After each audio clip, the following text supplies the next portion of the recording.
नमस्कार, हमारे IGNOU audio books channel पर आपका स्वागत है।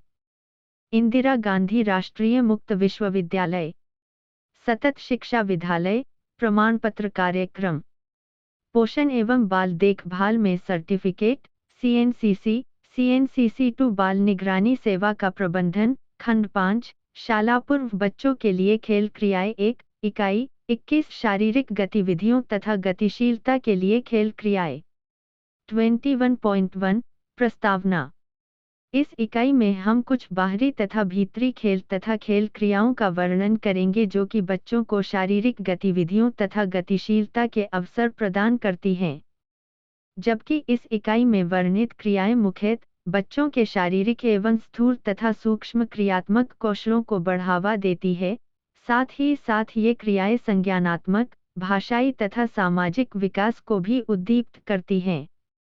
इसलिए जब आप एक खेल क्रिया के विषय में पढ़ें तो आप यह नोट करते जाएं कि बच्चों के शारीरिक तथा क्रियात्मक विकास को बढ़ावा देने के अलावा वह क्रिया विकास के अन्य कौन से पहलुओं को बढ़ावा देती है।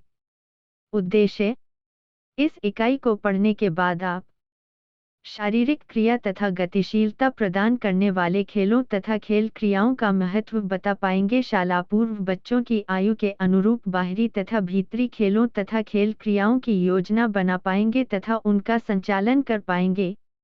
इन क्रियाओं की योजना बनाने में आसपास सरलता से उपलब्ध वस्तुओं तथा सामग्री का उपयोग कर पाएंगे। बाहरी तथा भीतरी खेलों तथा खेल क्रियाओं में शिक्षिका की भूमिका बता पाएंगे। 21.2 खेल समय को बेकार गंवाना। हम में से अधिकांश बचपन को जी भर खेलने की अवधि के रूप में याद करते हैं, जिस दौरान हम कभी चकते नहीं थे। बचपन केवल खेल, क्रीड़ा तथा मौज मस्ती का ही समय होता था। फिर भी हम में से कई वयस्क ऐसे भी हैं जो यह सोचते हैं कि खेलना मात्र समय बर्बाद करना है। हम ऐसे बच्चों की भर्त्सना करते हैं जो कि खेल में अपना अधिकांश समय व्यतीत करते हैं तथा उनको परामर्श देते हैं कि वे अपना कुछ अच्छी चीज सीखने में लगाएं। अतः हम बच्चों को खेलों से हटाकर उन्हें औपचारिक शिक्षा में अपना समय लगाने के लिए कहते हैं। उस समय हम भूल जाते हैं कि शिक्षा का रास्ता खेल से ही होकर गुजरता है। बहुत से शाला पूर्व केंद्र के शिक्षकों का कहना है कि जब बच्चे शुरू में शाला पूर्व केंद्र में आते हैं तो बाहरी तथा भीतरी खेल तथा खेल क्रियाएं बालकों के दिन का एक प्रमुख भाग होती हैं। इसका कारण यह है कि शुरू में जब बच्चे शाला पूर्व केंद्रों में आते हैं तो वे नए वातावरण के अनुसार अपने आप को ढालना सीख रहे होते हैं और वे ज़्यादा देर तक एक ही जगह मेज पर बैठकर काम नहीं कर सकते। शुरू की इस अवधि में शाला पूर्व कार्यकर्ता किसी निर्धारित योजना के अनुसार संचरित क्रियाएं आयोजित नहीं कर पाते और इस कारण वे बच्चों को उनकी इच्छानुसार ही खेलने देते हैं। धीरे धीरे जैसे जैसे बच्चे अपनी दिनचर्या से परिचित होने लगते हैं और ज़्यादा देर तक बैठकर कार्य करने योग्य हो जाते हैं तथा उन पर कुछ सीखने का दबाव बढ़ने लगता है, तो बाहरी तथा भीतरी खेलों तथा खेल क्रियाओं के लिए दिया गया समय अपने आप कम होता जाता है। वास्तव में जैसे जैसे बच्चे कक्षा की सीढ़ी चढ़ने लगते हैं, बाहरी या भीतरी खेलों की प्राथमिकता कम होती जाती है। परंतु क्या वास्तव में ऐसा होना चाहिए? क्या वास्तव में बाहरी तथा भीतरी खेल, जो बच्चों को शारीरिक क्रिया तथा गतिशीलता के अवसर प्रदान करते हैं, समय का दुरुपयोग है? हमें लगता है कि इस पाठ्यक्रम का अध्ययन करने के बाद आप इस बात से असहमत होंगे। इस विषय पर हमने आगे चर्चा की है, परंतु आगे पढ़ने से पहले आप अपने तर्क यहाँ दी गई जगह में नोट कर लें। अगले उपभाग में यह चर्चा की गई है कि बाहरी तथा भीतरी खेल तथा खेल क्रियाएं किस प्रकार शारीरिक तथा क्रियात्मक विकास को बढ़ावा देने के साथ साथ बहुमुखी व्यक्तित्व के विकास में सहायक होती है। 21.2 1. बाहरी तथा भीतरी खेलों तथा खेल क्रियाओं की बच्चों के विकास में भूमिका। शारीरिक तथा क्रियात्मक क्षमताओं के विकास को बढ़ावा देना। वास्तव में केवल सक्रिय रूप से बाहरी तथा भीतरी खेलों तथा खेल क्रियाओं में भाग लेने से ही बच्चों को अपनी बढ़ती हुई पेशियों को व्यायाम के अवसर मिलते हैं तथा स्थूल एवं सूक्ष्म क्रियात्मक कौशलों के विकास को बढ़ावा देने तथा समन्वय बेहतर बनाने के अवसर प्राप्त होते हैं। बाहरी खेल विभिन्न प्रकार से पेशियों को क्रियाशीलता के अवसर प्रदान करते हैं। स्लाइड पर ऊपर से नीचे फिसल कर आने के सामान्य खेल को ही देखिए। बच्चे स्लाइड तक पहुंचने के लिए दौड़ कर जाते हैं, सीढ़ियों से होकर ऊपर चढ़ते हैं, पढ़ते समय ध्यान से देखकर ऊपर जाना होता है, रे चढ़ते समय आँखों व शरीर के अन्य अंगों में समन्वय करते हैं। ऊपर चढ़ने के बाद बच्चे ऊपर अपने आप को स्थिर व संतुलित करते हैं। को एक भिन्न ऊंचाई से देखने व तेज श्वास लेने का अनुभव होता है। फिर वे अपने आप को नीचे फिसलने के लिए छोड़ते हैं तथा गति और रफ्तार और उसके बाद अंत में एकदम से नियंत्रित रूप से हरने का अनुभव मिलता है। स्लाइड पर से फिसलने की क्रिया में बच्चों ने 3-4 मिनट की अवधि में 8 विभिन्न स्थूल क्रियात्मक कार्य किए। स्लाइड पर फिसलते हुए यही क्रम वे बार बार दोहराते हैं। हर बार बच्चों की क्रिया और बेहतर समन्वय से होती है और उनके स्थूल क्रियात्मक विकास को बढ़ावा मिलता है। एक और उदाहरण के रूप में मोती या पत्तियां पिरोकर माला बनाने की लोकप्रिय व सामान्य सी क्रिया को लीजिए। हर बार जब बच्चे एक मोती उठाते हैं तथा उसको धागे में पिरोते हैं, तो उनकी कलाई, हाथ तथा उंगलियों की पेशियां गतिशील होती है तथा उनके हाथों और आंखों के बीच तालमेल सुधरता है। इस प्रकार के खेल सूक्ष्म क्रियात्मक विकास में सहायक होते हैं। एक दूसरे का पीछा करने वाला खेल खेलना, अपना संतुलन बनाते हुए ऊपर चढ़ना, गेंद पकड़ना और फेंकना, इन सब क्रियाओं के दौरान बच्चों को विभिन्न स्थूल व सूक्ष्म क्रियात्मक योग्यताओं का अभ्यास करने के अवसर मिलते हैं। क्या इन खेलों व खेल क्रियाओं को किसी अन्य अनुभव से बदलना संभव है, जो कि बच्चों को शारीरिक विकास के अवसर उपलब्ध कराने के साथ साथ इतना मनोरंजक भी हो? नहीं, ऐसा करना इतना सरल नहीं है। आत्मविश्वास तथा आत्मसम्मान को बढ़ावा देना, अपने शरीर के स्वामी होने तथा अपने शरीर पर पूर्ण नियंत्रण का भाव, जो कि बाहरी तथा भीतरी खेल क्रियाओं के परिणामस्वरूप उत्पन्न होता है, बच्चों में संतोष तथा आत्मविश्वास विकसित करता है तथा उन्हें यह एहसास दिलाता है कि वे चुनौतियों का सामना कर सकते हैं। आप जानते ही हैं कि आत्मसम्मान और आत्मविश्वास की नींव बाल्यावस्था के प्रारंभिक वर्षों में ही पड़ती है और इसलिए यह आवश्यक है कि इस अवस्था में बच्चों के अनुभव सकारात्मक और अर्थपूर्ण हों। अगली बार जब आप खेल के मैदान में जाएं तो नोट करें कि जब बच्चे अपनी तिपहिया साइकिल पर कोई कठिन मोड़ लेने में सफल होते हैं या शीशों पर अपने आप को संतुलित कर पाते हैं, तो वे कितने खुश होते हैं और उनके चेहरों पर कितने गर्व का भाव होता है। तथापि अपनी क्रियाओं पर यह नियंत्रण पहली बार में ही नहीं आ जाता। आपने देखा होगा कि कई बार बच्चे एक ही खेल को बार बार कई दिनों तक लगातार खेलने का आग्रह करते हैं। आप चाहे कुछ कर लें, वे इस अवधि में अन्य कोई खेल में रुचि नहीं दिखाते। उदाहरणतया कई दिनों तक बच्चा साइकिल ही चलाता रहता है या शीशा पर अपना संतुलन बनाने का प्रयास करता रहता है या केवल गुटकों से ही खेलता है। बच्चों का पूरी तरह से किसी क्रिया विशेष पर ही अपना ध्यान केंद्रित करना यह दर्शाता है कि वे उस क्रिया में निपुणता प्राप्त करना चाहते हैं। जब किसी क्रिया विशेष पर बच्चे निपुणता पा जाते हैं, उदाहरणतया तिपहिया साइकिल चलाने की क्रिया में निपुण हो जाने पर, तो फिर वे कुछ अन्य सीखने में जुट जाते हैं।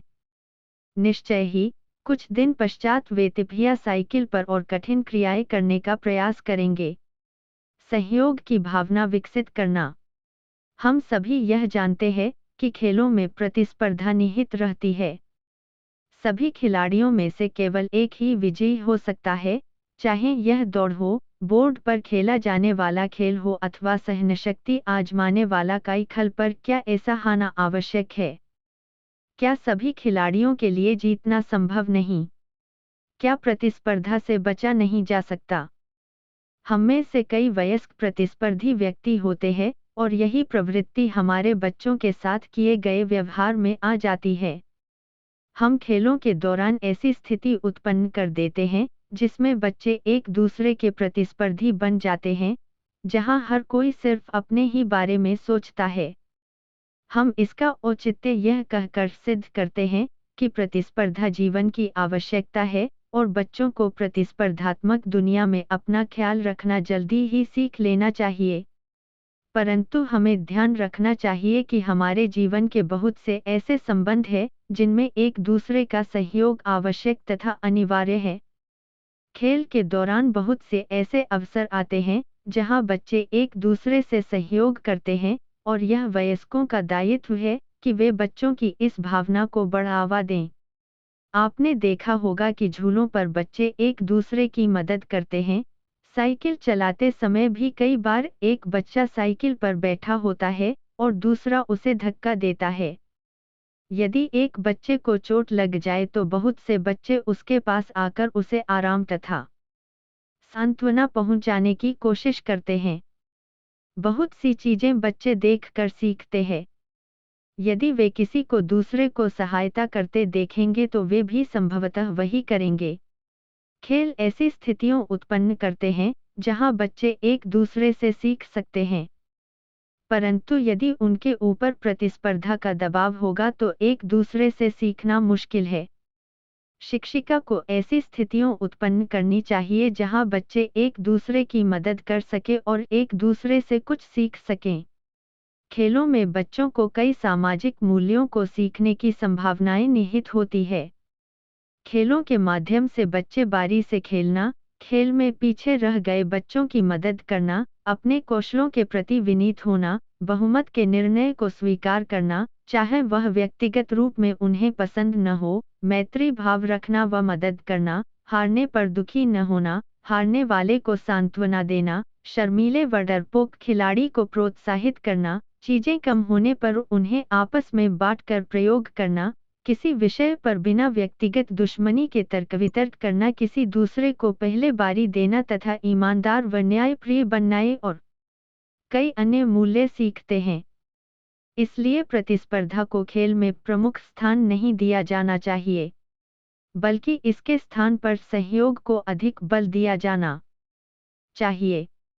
टीम बनाकर खेले जाने वाले खेल वहाँ के बच्चों को साथ खेलना होता है तथा जीतने के लिए सभी को मिलकर प्रयास करना होता है, सहयोग की शिक्षा देते हैं। बोर्ड के खेलों में जहां हर बालक एक अलग खिलाड़ी होता है, अगर आप शिक्षिका के नाते प्राप्त अंकों को बढ़ाने के लिए सभी की मदद करें तो सभी बच्चे जीत जाएंगे और इस बात पर बल नहीं दिया जा सकेगा कि सबसे अधिक अंक पाने वाली बालिका ही विजयी होगी। दौड़ में यदि सभी बच्चों को कुछ पुरस्कार दिया जाए तो प्रथम आना केंद्र बिंदु नहीं रहता। संज्ञानात्मक विकास को प्रोत्साहन देना। खेल बच्चों की संज्ञानात्मक क्षमताओं के विकास को प्रोत्साहित करते हैं। डॉज बॉल का खेल ही लीजिए, जो कि 5 से 6 साल के बच्चों के समूह को भी खिलाया जा सकता है। इस खेल में 2 टीमें होती है। एक टीम के बच्चे एक गोला बनाकर खड़े होते हैं तथा दूसरी टीम के बच्चे गोले के अंदर रहते हैं। गोला बनाकर खड़ी टीम के बच्चों को गोले के अंदर खड़े बच्चों को बॉल से मारना होता है।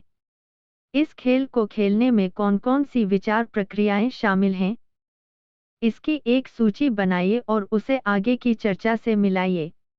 जो बच्चे बाहर के गोले में हैं, उनको एक नीति निश्चित करनी होगी जिससे कि वे गोले के अंदर के बच्चों को बॉल से मार कर कम से कम समय में आउट कर सकें। उनको उन बच्चों के विषय में निर्णय लेना होगा जिनको कि उन्हें पहले आउट करना है। यह निर्णय उनकी दूसरी टीम के बच्चों के संबंध में पहले के अनुभवों व जानकारियों पर आधारित होगा कि कौन सा बच्चा फुर्ती से अपने आप को बॉल से बचा पाएगा व कौन नहीं। जब एक बच्चा बॉल फेंकता है तो दूसरों को अनुमान लगाना होगा कि बॉल किस दिशा में जाएगी और चौकन्ना और चुस्त रहना होगा। खेल के दौरान टीम के सभी बच्चों को टीम की खेल नीति सोचनी होगी और इस नीति को सभी को संपर्क करना होगा।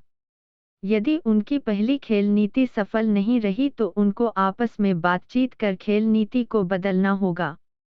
गोले के अंदर के बच्चों को भी काफी सोच विचार करना होता है। प्रत्येक को अपने बारे में सोचना होता है। खेल के दौरान उनको चौकन्ना रहना होगा और बॉल से बचने के तरीके सोचते रहना पड़ेगा। इसके लिए बच्चों को स्थिति का विश्लेषण करने, निष्कर्ष निकालने तथा अनुमान लगाते रहना पड़ेगा कि दूसरी टीम के बच्चे बॉल किधर की ओर फेंक सकते हैं। उपरोक्त चर्चा तो केवल एक उदाहरण है।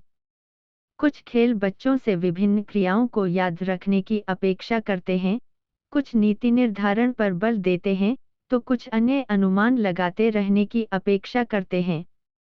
बाहरी तथा भीतरी खेलों से बच्चों की अवलोकन करने की क्षमता प्रखर होती है। वे वस्तुओं में समानता तथा अंतर पहचानना सीखते हैं। उन्हें वस्तुओं को उनकी विशेषताओं के आधार पर वर्गीकृत करने के अवसर मिलते हैं। जैसे जब शिक्षिका कहती है कि सब लकड़ी के खिलौनों को बक्से में तथा धात के खिलौनों को अलमारी में रखो, चीजों के संबंध में अंतर्दृष्टि अर्जित होती है। तर्क करने की क्षमता विकसित होती है। जैसे जब कई बार प्रयास करने पर भी बच्चा स्वयं अपनी तिपिया साइकिल को चढ़ाई पर नहीं ले जा पाता और एक अन्य बच्चे को धक्का लगाने को कहता है। नियम बनाना तथा सामान्यीकरण करना और परिकल्पना करना और फिर उनका परीक्षण करना। जैसे 4 वर्ष के बच्चों का समूह जब गेंद उछालने का खेल खेलने आया तो उन्होंने देखा कि प्लास्टिक की बॉल अधिक उछल नहीं रही है, तो उन्होंने उसे बदलकर रबड़ की बॉल लेकर अपना खेल खेला। किसी खेल को किस प्रकार जीता जा सकता है और जीतने के लिए क्या क्या करना होगा, इन सब विषयों पर सोचना भी संज्ञानात्मक विकास को प्रोत्साहित करता है। यह सब व अन्य बहुत कुछ बच्चों के खेल के दौरान घटित होता है। कई बार खेले गए खेल को और रोचक व चुनौतीपूर्ण बनाने के लिए बच्चे उस खेल के नियमों को संशोधित करते हैं। वे नए खेल बनाते हैं।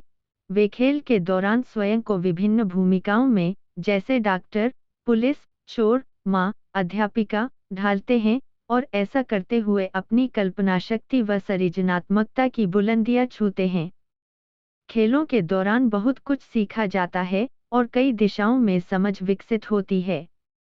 यह अब कुछ अधिकतर बच्चे अपने आप यानी अध्यापिका के किसी विशेष निर्देश के बिना ही सीखते हैं। सीखना खेल का एक आकस्मिक, संयोगवश लाभ है। आकस्मिक इसलिए क्योंकि बच्चे कुछ सीखने के लिए खेल नहीं खेलते, उनकी मंशा तो खेलने और आनंद प्राप्त करने की होती है। चूंकि खेल बच्चों द्वारा स्वयं प्रारंभ किए जाते हैं, इसलिए उनमें बच्चों की रुचि शिक्षिका द्वारा आयोजित अन्य क्रियाओं की अपेक्षा अधिक होती है। इसीलिए बच्चे खेलों के माध्यम से आनुषंगिक रूप में जो कुछ भी सीखते हैं, वह समझ अधिक सार्थक व स्थायी होता है। खेल में सभी बच्चे भाग लेते हैं। सभी को कुछ न कुछ करना पड़ता है और उनको अपनी क्रिया की तत्काल प्रतिपुष्टि मिल जाती है, जो उन्हें अपनी क्रिया के बारे में सोचने के लिए प्रेरित करती है। मैंने गेंद को ठीक से नहीं मारा, अगली बार मुझे इस तरह करना चाहिए। इस प्रकार खेल के दौरान बच्चे अपनी क्रियाओं का स्वयं ही विश्लेषण करते हैं तथा उनको परिष्कृत करने के विकल्प सोचते हैं व अगले अवसर पर ही उनकी जांच भी कर लेते हैं। यह परिकल्पना परीक्षण की शुरुआत है, जो कि व्यवस्थित तथा वैज्ञानिक रूप से सोच विचार की आधारशिला है। मनोवेगों को व्यक्त करना। बच्चे वास्तविक जीवन में कई बार निराशा, असंतुष्टि और गुस्से का अनुभव करते हैं। ये संवेग इसलिए उभरते हैं क्योंकि उनकी हर इच्छा सदैव ही पूरी नहीं हो सकती है।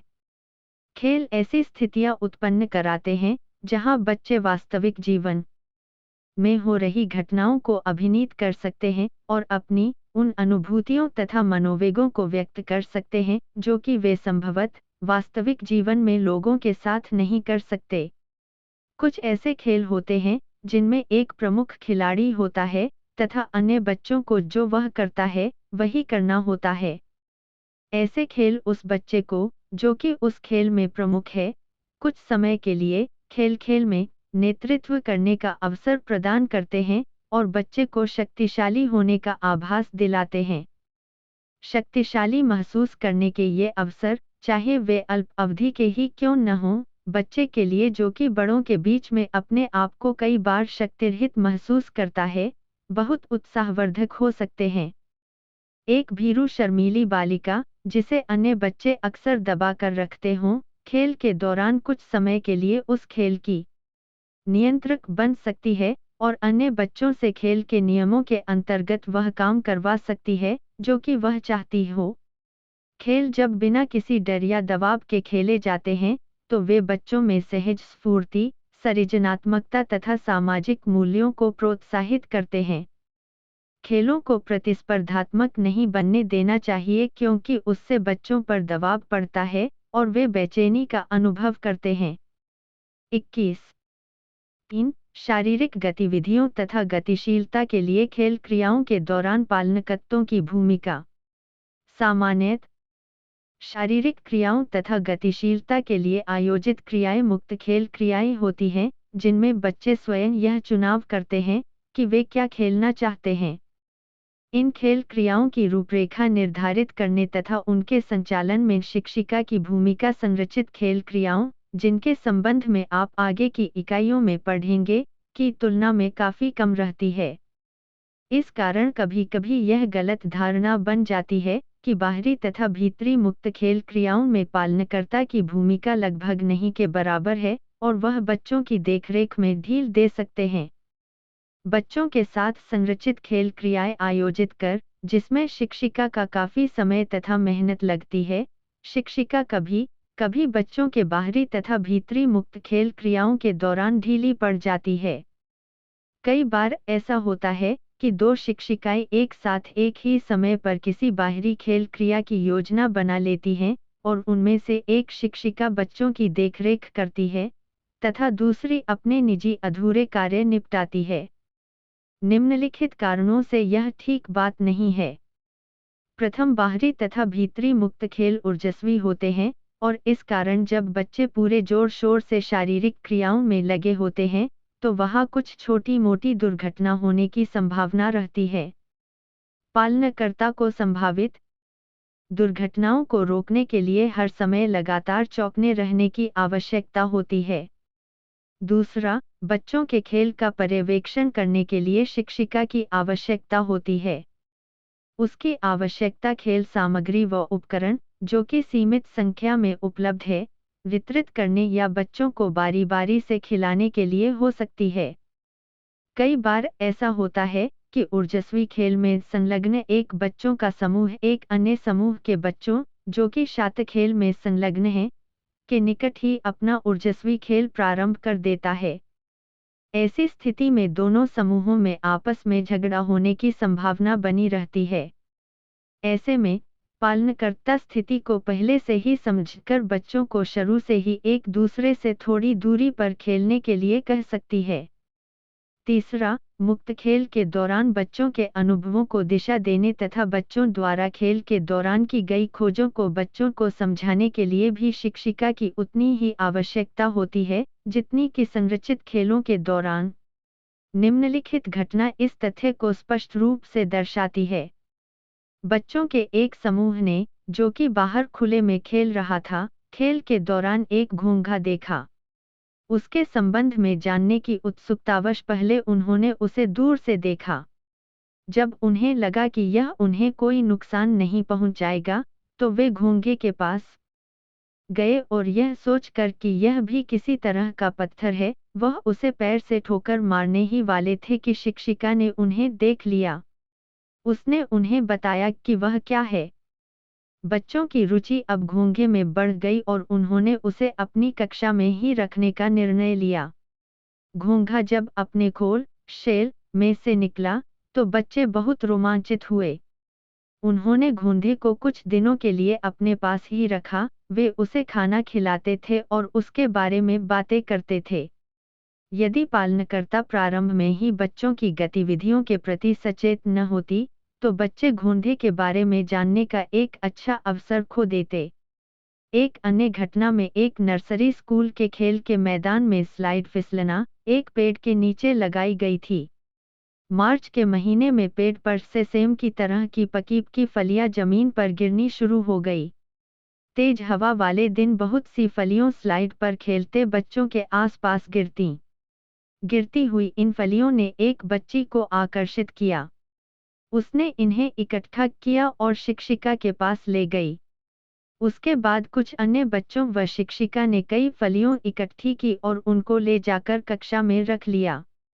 तत्पश्चात इन फलियों का बच्चों ने कई क्रियाओं के दौरान प्रयोग किया। क्या आप कुछ ऐसी क्रियाएं सोच सकते हैं जिनमें इन फलियों का प्रयोग किया जा सके? चौथे, जबकि बच्चे ही ज्यादातर यह निर्णय करते हैं कि वे कौन से बाहरी या भीतरी खेल खेलेंगे, कभी शिक्षिका ऐसी सामूहिक खेल क्रिया TEAMPIMES आयोजित कर सकती, बल्कि उसे ऐसी खेल क्रिया आयोजित करनी चाहिए जिसमें आपसी सहयोग क्या खेल सामग्री मिल बांट के खेलने की आवश्यकता पड़ती हो। इसका अर्थ यह हुआ कि आपको बच्चों के बाहरी और भीतरी खेलों को कुछ हद तक संरचित करना होगा तथा उनमें स्वयं भी भाग लेना होगा। पांचवां, यदि आप मुक्त खेलों के दौरान बच्चों का ध्यानपूर्वक अवलोकन करें, तो माप प्रत्येक बच्चे के व्यक्तित्व के बारे में बहुत सी बातें बान पाएंगे, जो कि आपको अन्य शाला पूर्व क्रियाओं के दौरान विदित नहीं होंगी। एक बच्चा जो कि सामान्यतः शर्मीला व चुप रहता हो, बाहरी खेलों के दौरान पहल करके आपको आश्चर्यचकित कर सकता है। एक अन्य बच्चा जो भीतरी क्रियाओं में अनमना सा रहता है और ज्यादा देर तक किसी क्रिया पर ध्यान केंद्रित नहीं कर पाता, बाहरी खेल के दौरान दो पत्थरों के बीच सटाई हुई लकड़ी के पतले डंडे पर अपने आप को संतुलित कर, जिसमें काफी ध्यान लमाने कॉन्सेंट्रेशन की आवश्यकता है, आपको चकित कर सकता है। हो सकता है कोई बच्चा झूलों पर विशेष रूप से बहादुरी दिखाए और कठिन करतब करने का प्रयास करे। हो सकता है एक अन्य बच्चा झूले पर बैठने से डरता हो और इस भय को हटाने के लिए आपकी सहायता की आवश्यकता पड़े। कहने का मतलब यह है कि बच्चे अलग अलग परिस्थितियों में अपने व्यक्तित्व के विभिन्न पहल प्रदर्शित करते हैं। किसी भी बच्चे के प्रति कोई धारणा बनाने से पूर्व उसको भिन्न भिन्न स्थितियों और संदर्भों में जानना आवश्यक है। बुध प्रश्न 1। एक, कल्पना कीजिए कि आप माता-पिता के एक समूह से शाला पूर्व केंद्रों में आयोजित की जाने वाली क्रियाओं के संबंध में बातचीत कर रहे हैं, और उनमें से एक माता-पिता यह टिप्पणी करते हैं कि यद्यपि खेलों में बहुत आनंद आता है, इनसे बच्चे कुछ खास नहीं सीखते हैं। आप इन माता-पिता को यह किस प्रकार समझाएंगी कि बाहरी तथा भीतरी खेल व खेल क्रियाएं सभी दिशाओं में विकास को बढ़ावा देती हैं और सीखने में बच्चों की मदद करती हैं? 2. अपने क्षेत्र में बच्चों द्वारा सामान्य रूप से खेले जाने वाले किन्हीं दो खेलों को लीजिए। इन खेलों के विषय में विस्तार से बताइए तथा यह स्पष्ट कीजिए कि ये खेल किस प्रकार बच्चों की संज्ञानात्मक क्षमताओं को विकसित करते हैं। 4. जब बच्चे बाहरी या भीतरी खेलों या खेल क्रियाओं में संलग्न होते हैं, तो उस समय पालनकर्ता का चौंकना और प्रतिक्रियात्मक रिस्पॉन्सिव होना क्यों आवश्यक है? 21. 4. स्थूल क्रियात्मक विकास को बढ़ावा देने के लिए खेल क्रियाएं। इस भाग में आप उन खेल क्रियाओं तथा खेलों के विषय में पढ़ेंगे जो कि स्थूल क्रियात्मक विकास को बढ़ावा देने के लिए आयोजित की जा सकती हैं। दूसरे शब्दों में, ये खेल क्रियाएं मुख्य रूप से बड़ी, स्थूल पेशियों के विकास में सहायक होती है। निश्चय ही, इन खेल क्रियाओं द्वारा अन्य क्षेत्रों में विकास को भी बढ़ावा मिलता है। जब आप इन खेल क्रियाओं की योजना बनाएं तो यह अवश्य ध्यान रखें कि ये बड़ी, स्थूल पेशियों के विकास के लिए हैं, ये खूब क्रियाशील होगी। इसी कारण इनमें से अधिकांश खेल क्रियाएं बाहर खुले मैदान में ही आयोजित करनी होंगी। संभवतः इनमें से कुछ क्रियाओं को आप थोड़ा परिवर्तित करके भीतरी खेल क्रियाओं में बदल सकते हैं। आगे बताए जाने वाले खेलों में से कई खेल आपने अपने बाल्यकाल में खेले होंगे। इस इकाई में बताई जा रही खेल क्रियाएं केवल कुछ उदाहरण हैं। यदि आप अपनी परिस्थिति के अनुकूल कुछ खेल क्रियाएं सोचें व बनाएं तो यह आपके लिए लाभदायक होगा। कई बार आप पाएंगे कि बच्चे स्वयं ही खेलों के संबंध में अपने सुझाव देंगे। वे आपको खेल के नए नए तरीके सुझाएंगे, जीतने के लिए नई शर्तें बताएंगे तथा मूल खेल को अलग अलग तरीके से खेलने के सुझाव देंगे। इस इकाई में बताई जाने वाली खेल क्रियाओं को आयोजित करने के लिए आपको गेंदों, पुराने टायरों, लकड़ी के तखों, ईंटों, रस्सियों, लकड़ी के गुटकों, पत्थरों, मोतियों तथा धागों की आवश्यकता पड़ेगी। लेकिन आप इस सामग्री के स्थान पर अपने क्षेत्र से आसानी से मिलने वाली सामग्री का भी प्रयोग कर सकते हैं। यह भी सच है कि केवल खेल सामग्री ही खेल क्रिया को अच्छा नहीं बना सकती। जैसे जैसे आप इस इकाई को पढ़ेंगे, आप देखेंगे कि बहुत सी खेल क्रियाओं के लिए किसी सामग्री विशेष की आवश्यकता नहीं पड़ती, बल्कि खेल क्रिया की सफलता इस बात पर निर्भर करती है कि पालनकर्ता किस प्रकार से नए नए तरीकों और नए विचारों को अपनाकर खेल क्रिया को रोचक बनाते हैं। इससे पहले कि हम खेल क्रियाओं के संबंध में चर्चा करें, यह आवश्यक है कि हम शाला पूर्व वर्षों के दौरान स्थूल क्रियात्मक विकास संबंधी मुख्य चरणों का पुनः स्मरण करें। क्या आप इस पाठ्यक्रम के चौथे ब्लॉक में पढ़ी हुई बातों के आधार पर स्थूल क्रियात्मक विकास के चरणों की सूची बना सकते हैं? इनको नीचे दी गई जगह में लिखिए। अपनी सूची की तुलना आगे के अनुच्छेद में चर्चा से कीजिए। शाला पूर्व वर्षों में बच्चे अपेक्षाकृत बेहतर रूप से दौड़ने, कूदने, चढ़ने तथा अपना संतुलन बनाने लगते हैं। वे वस्तुओं को फेंकने, पकड़ने, लपकने, धकेलने और खींचने की क्रियाओं के साथ कई प्रयोग, एक्सपेरिमेंट करते हैं। विभिन्न खेल क्रियाओं के माध्यम से आप बच्चों की इन क्षमताओं को विकसित करने में, विभिन्न अंगों की क्रियाओं पर नियंत्रण करने और अच्छा बनाने में, तथा आँखों और हाथों के समन्वय को और सूक्ष्म बनाने में उनकी सहायता कर सकते हैं। शाला पूर्व बच्चों को निम्नलिखित खेलों में आनंद आएगा, परंतु यदि कोई बच्चा किसी क्रिया विशेष को करने में डरता है, तो उसके साथ जबरदस्ती न करें। साथ ही, बच्चों को खेलता देख व्यग्र न हो।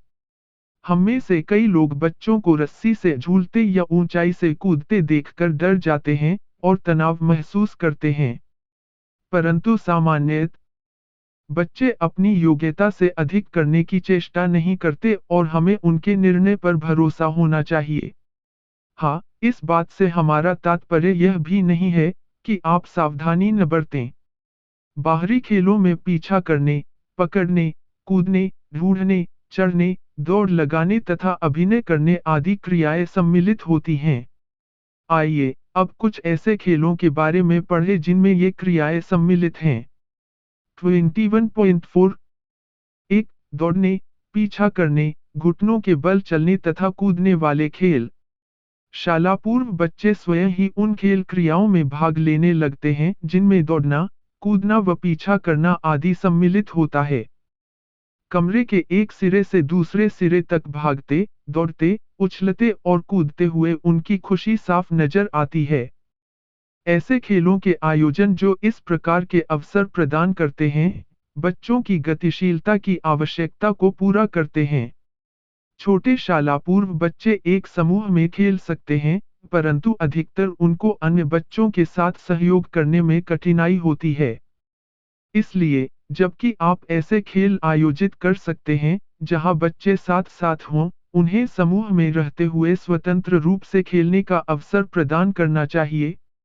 एक इसी प्रकार की क्रिया है, बच्चों को सामने कुछ दूरी वाले पेड़ तक दौड़कर जाने और उसे छूकर आने के लिए कहना। जब छोटे शाला पूर्व बच्चे दौड़ लगाते हैं, तो वे एक दूसरे से प्रतिस्पर्धा नहीं कर रहे होते, बल्कि औरों के साथ मिलकर इसलिए दौड़ते हैं, क्योंकि उन्हें उसमें आनंद प्राप्त होता है। उनका उद्देश्य जीतना या दूसरे या तीसरे नंबर पर आना नहीं होता है। प्रतिस्पर्धा तब आती है, जब बच्चे बड़े होते हैं, और सामान्यतः यह भावना बड़े लोगों द्वारा ही उनके मन में उत्पन्न की जाती है। इसलिए, जब भी आप दौड़ों की योजना बनाएं तो पुरस्कार केवल कुछ बच्चों के लिए ही न रखें। इस उम्र में प्रतिस्पर्धा आवश्यक नहीं है। दौड़ में भाग लेने वाले हर बच्चे को पुरस्कृत कीजिए। पुरस्कार के रूप में कोई महंगी चीज देने की आवश्यकता नहीं है। यह एक ट्रॉफी या गुब्बारा भी हो सकता है। जब बच्चे 4 या 5 साल के हो जाते हैं, तब वे चेन जैसे, अर्थात भागने और पकड़ने के खेलों में भाग लेना प्रारंभ कर देते हैं।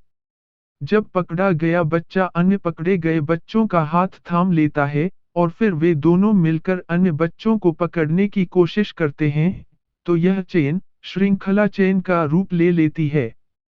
जैसे जैसे और बच्चे पकड़े जाते हैं, वैसे वैसे चेन लंबी होती जाती है। परछाई बच्चों में हमेशा कौतूहल का विषय होती है। परछाई से संबंधित एक खेल क्रिया इस प्रकार हो सकती है, जब एक बच्चा दौड़े तो दूसरे उसकी परछाई का पीछा करें व उसकी परछाई पर पैर रखने की कोशिश करें। परछाई का पीछा करने का खेल तब और भी मनोरंजक हो जाता है, जब अपनी ही परछाई को पकड़ने या उस पर पैर रखने के लिए कहा जाए। परंतु यदि सूरज की सीधी रोशनी न हो तो ऐसे में यह खेल कैसे खेला जा सकता है? एक विकल्प के रूप में आप आगे बताए गए खेल को आजमा सकते हैं। हर बच्चे की जेब में एक रुमाल इस तरह रख दीजिए कि उसका आधा भाग बाहर निकला रहे। अब बच्चों को अपना रुमाल निकाले हुए बच्चों का पीछा करके उनका रुमाल निकालने के लिए कहिए। शालापूर्व बड़े बच्चे नेता की नकल करना आदि खेल भी खेलते हैं। इसमें एक बच्चा नेता बन जाता है और अन्य बच्चों को वही करना होता है जो नेता करता है। जब नेता ताली बजाता है, तो दूसरे बच्चे भी ताली बजाते हैं। जब नेता दौड़ता, कूदता या बैठता है, तो समूह के अन्य बच्चे भी वैसा ही करते हैं। इस प्रकार के खेल में कुछ समय के लिए नेता प्रमुख खिलाड़ी बन जाता है और उस समय में समूह के अन्य बच्चों पर उसका नियंत्रण हो जाता है। अन्य बच्चों पर थोड़े समय का यह अधिकार बच्चे के उत्तम विकास में बहुत योगदान देता है। यहाँ यह ध्यान रखना आवश्यक है कि सभी बच्चों को नेता बनने का अवसर मिले। यदि आप बच्चों के दौड़ने के मार्ग में बाधक वस्तुएं रख दें तो यह एक अन्य खेल क्रिया बन जाती है। बाधाओं की योजना बच्चों की आयु के आधार पर बनाइए। छोटे बच्चों के लिए आप ईंटों की एक लाइन लगा सकते हैं, जिनके ऊपर से कूदकर बच्चों को जाना होगा, या एक रस्सी लगा सकते हैं, जिसके नीचे से खिसक कर बच्चों को निकलना होगा। बड़े बच्चों के लिए आप थोड़ी मुश्किल बाधाएं लगा सकते हैं, जैसे कि एक टब रखा जा सकता है, जिसके अंदर कूदकर बाहर निकलना होगा, या पुराना टायर जमीन में लगाया जा सकता है, जिसके बीच से रेंग कर निकलना होगा। डंडियों और पत्थरों को समानांतर रखकर काल्पनिक नदी बनाई जा सकती है, जिसमें से बच्चों को तैरकर निकलने के लिए कहा जा सकता है। प्रारंभ में केवल थोड़ी सी ही बाधाएं लगाई जानी चाहिए। धीरे धीरे उनको और जटिल बनाया जा सकता है, अथवा उनमें और क्रियाओं को जोड़ा जा सकता है। क्या आप विभिन्न बाधाओं से एक काल्पनिक जंगल बनाने या पहाड़ी इलाके का वातावरण बनाने के तरीके सोच सकते हैं, जिसे पार करते समय बच्चों को आनंद आएगा? अपने विचार नीचे दी जा रही जगह में लिखिए। अपनी खेल क्रिया को अपने क्षेत्र के आसपास के बच्चों के साथ आयोजित करके देखिए। ऐसा करने से आपको पता लगेगा कि आपके द्वारा लगाई गई बाधाएं बच्चों की आयु के आधार पर कहां तक उपयुक्त थीं। बड़ी उम्र के शालापूर्व बच्चों के साथ आप क्रियाशीलता में अंतर करके भी खेल क्रिया आयोजित कर सकते हैं।